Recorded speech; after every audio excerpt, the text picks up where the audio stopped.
Check we're recording. We are recording. Good morning, Paul Carter from Get Carter. Hi, Martin. You okay? I'm okay. How are you doing? Yeah, good. You? I'm okay. Do you want to just tell people a little bit about you and what you do? Yeah, I'm Paul Carter. I'm the owner of Get Carter UK 365 Limited. We are a predominantly heating-based company based in St Asaph, North Wales, and we specialise in supporting mainly at the moment social housing and insurance companies with their breakdown, reactive maintenance and compliance issues. Brilliant. From the conversations we've had in the past few weeks, you seem to be as busy as ever. So lockdown hasn't affected you in that way, no? Not at the moment, mate. Rightly or wrongly, the HSE haven't allowed landlords to renege on their responsibilities with regards to gas safety inspections. I understand sort of the logic in it, but at the same time, when they can say an articulated wagon can have its MOT postponed for a couple of months, I don't see why a boiler being serviced couldn't have been put back for a couple of months. If you live in a landlord's house and you've got a reputable landlord, the chances are your boiler's the safest house in the street. So I don't know, but anyway, we are where we are. So yeah, we've been busy supporting a lot of local North Wales housing associations with their gas compliance. What about your team? You've got quite a number of guys there out and about. Are they all still in work? Are they all, any of them furloughed or? All bar one, mate. There's one engineer that we've put on furlough purely for medical grounds. Yeah, he has a few breathing issues, so better safe than sorry. We've put him to side for the moment. In regular contact with him to make sure he's all right. The team communicate with him regularly, so he still feels part of the team. But obviously at the moment for his own well-being and his own health, he's had to sit on the sideline for now. Yeah. What about the obviously you're going in and out of people's houses? Has that been the biggest challenge during the this period? The logistically social distancing. Sorry. Yeah. And one thing that surprised me as well, to be fair, Martin, is the amount of homeowners that seem to think that once you're in the house, you're all right. If you have a tradesman working in your house, please stay out the way. It's just because you're in your house, it doesn't mean that it's not going to be contagious. You've got to stay out the way. I don't know if you've seen on my LinkedIn posts, we've got quite severe PPE that we wear. If someone turned up at my door like that, I'd be a bit, but it doesn't seem to bother people. We have to say, people, will you please just go out, let us do our job, and we'll pick it up with you at the end, type of thing. It's quite surprising, really. Yeah, well, when you go out and about, a lot of people just don't seem to have got it, do they? As in got it, as in understood it.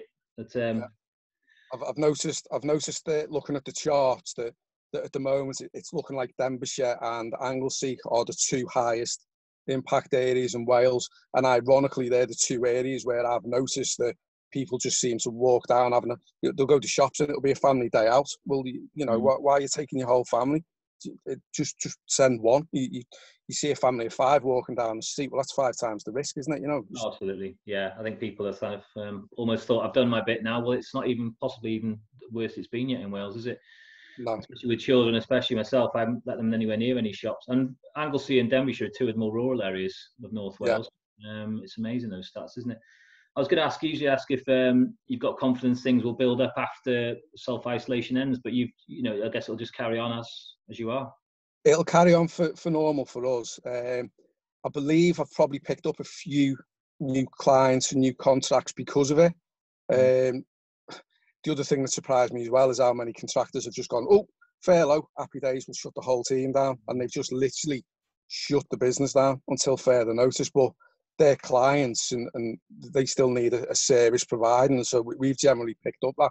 The amount of phone calls we've had where they've been let down by their incumbent contractor and they've asked us if we can step in and help. It's quite surprising. I think furlough's been great for business that have needed it, but I'm pretty confident, and probably won't be liked for saying it, but there's quite a lot of companies that have abused the furlough system for their own good. What about you? A couple of months ago, before all this happened, we were talking about some of the offers you had and deals, and you had a few new things happening with the business. Are they on hold at the moment, or are you introducing them as you go? No, we've touched ground with a few little things, and then probably in about a month's as things start to ease up a little bit, we're going to push harder for them and start pushing into the domestic market more. What's your reaction as well? You presumably won't have had to use any of these, but to the way the Welsh and the UK governments have dealt with the furloughing scheme, the coronavirus loans, things like that. Obviously, pumped a lot of money into it. I've obviously dealt with a lot of other businesses at the moment that are having to go through that system. From what I'm gathering, the furlough worked great for us with the engineer that we've had to put on site. That was fine. I was a bit apprehensive leading up to it because it wasn't clear how the system was going to work. But actually, to be fair to the government, when it started, it's worked a treat. No issues at all. I have heard lots of rumours about it being slow for people that have applied for grants. Yeah. And I know there was issues at the beginning with loans, but that's been resolved. But I think the biggest thing I've heard is that when like the rates grant, believe people can get grants for rates. It's been really, really slow. But again, mate, we've had no issues at all. We just plodded on business as usual for us. What about you personally at home? You got children as well. Yeah. How are they getting on? Are you managing to avoid the homeschooling if you're out there every day working, or? Yeah. My other half's doing that. Bless her. Unfortunately, it's been tricky. I've got 2 older boys. I haven't seen them for 7 or 8 weeks now. I'm hopefully trying to arrange to possibly try and see them this afternoon, obviously in line with the guidelines we've been given in a local park that we're going to go to. But yeah, it's hard for kids because they want to run free, don't they? And then all of a sudden they're cooped up. My daughter's fanatical about football. She's football 5-6 times a week. Absolutely, yeah. So for her, it's hard. The other boys are teenagers, so they just get on the Xbox and then go for a little walk once a day. But yeah, it's hard. It's hard for them. I'd hate to be a kid stuck in at the moment. I really would. Yeah, I suppose the weather has helped a little bit. If you're lucky enough to have a garden, it's been big. With regards to your sector as well, and you mentioned it at the start. So is your sector being impacted nationally, or is it just? I think there's a few different sides to the heating industry that we work in. There's obviously your reactive maintenance.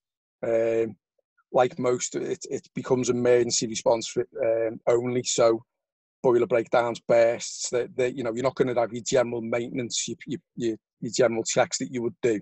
So the repair side of it's probably quieting down. A lot of people have just stopped all installs unless it's absolutely necessary. But the servicing's carried on, Martin. So there's a third of your business as usual. Yeah, I was going to say the supply chain. What do you work with the supply chain? I'm trying to. Yeah, we had difficulty at first while people understood what was happening. Fortunately, we carry a lot of van stock and we've got stock in the office and stuff. So while the supply chain understood what was happening and how they could operate safely, there was a little bit of a delay. But to be fair to all the suppliers, they've been great. There's certain times and certain processes. You can't walk into a shop. You have to phone them, order them, let them know when you're there, and they'll generally come outside, put it on a table for you, make sure you've got it, and then there's no face-to-face interaction as such, other than there's your part. Do you see the way you're working now carrying on for a while? Because it's with different businesses. I mean, because you're going out to people. Do you see the social distancing carrying on for a good while? The guys wearing the PPE even when we come out of lockdown, etc. Obviously, I think it'd be safe to. I don't believe for 1 minute that this is going to be over anytime soon. There's the potential for this to go on for years.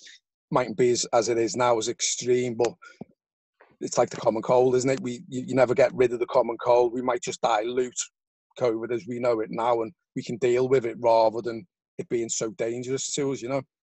So I don't know. Time will tell. At the end of the day, without sounding selfish, us as a business, it's been hard and it's been tricky, but we've existed, we've carried on, and actually we've probably thrived. Brilliant. And finally, well, what about when you're in self-isolation at home after you've been working all day? Have you learned any? When I'm speaking to people, usually they're stuck in the house all day, so they're doing a lot more reading, they're doing a lot more cooking, they're learning languages. You probably just haven't got time to do that stuff.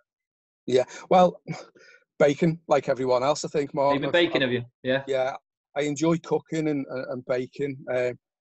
I'm generally quite tired when I get in because we haven't stopped and the demands are quite intense. But what I have found is to amuse my daughter, we'll get the old whisk out and we'll make a cake or we'll cook a nice meal and stuff like that, you know. But it's a hard balance, isn't it? You know, it really is.